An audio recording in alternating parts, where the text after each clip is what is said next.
Hi, my name is Theresa A. I am a poet and we're currently in Orpington. Home to me is family. By family, I mean like my mum, my dad, my siblings, because they crossed over. They're the crossover between the two homes that I've had, so Nigeria and England. I used to think home is Nigeria and all of that, but I think the longer I've lived here and the more I'm understanding identity, I don't think home is a singular thing. I think most times I think home has to be one place, but I think home is wherever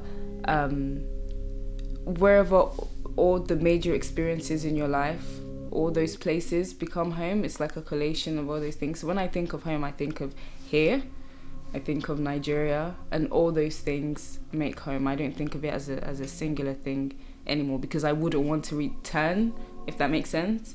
I think that's in the past, and so a combination of here and Nigeria is home for me. I don't see it as just a singular thing anymore. I think of it through like the five senses. So the things that you saw while you were at home, the things you felt, the things you could hear. So for me, when I think of home, I think of music. There's certain places I go to and I hear certain songs and I'm just like, oh, that's so much nostalgia. And so for me, Fela Kuti, who I grew up listening to, for me, listening to him, that is home. Or like eating certain things like, like Eva and Obana soup, like that's home. So for me, home are those little things like that you felt through your five senses. Home, in connection to food, it's more about tradition. So in my culture, it's tradition. When you get to a certain age, your mom would like start teaching you how to cook, and it's like this cultural thing. And like when the women would come to the house, it's like it's a form of bonding. Like, oh, like turn the Eva like this, doing the pounded yam like that. So, it's more than just like the eating of the food and the tasting it. It's the bonding process that happens when your mother is teaching you how to cook and all of those things. So I was born in Nigeria and I spent most of my childhood there. I moved to England when I was 13.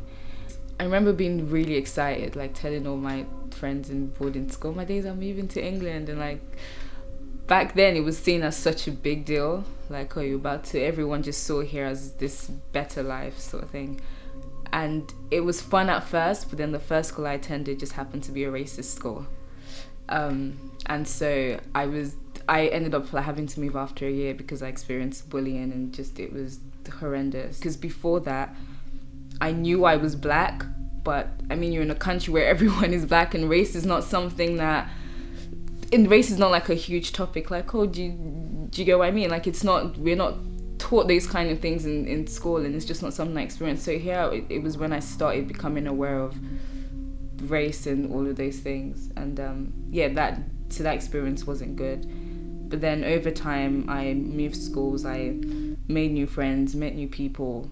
I needed poetry because I was going through like an identity crisis, in a place where I was like, why is it that just being myself is a problem for other people, basically. I think of home as where you return to when you're overcoming trauma. And sometimes it's both the same thing. Where you experience trauma and where you're recovering, both can be home. Home to me is family, music, food.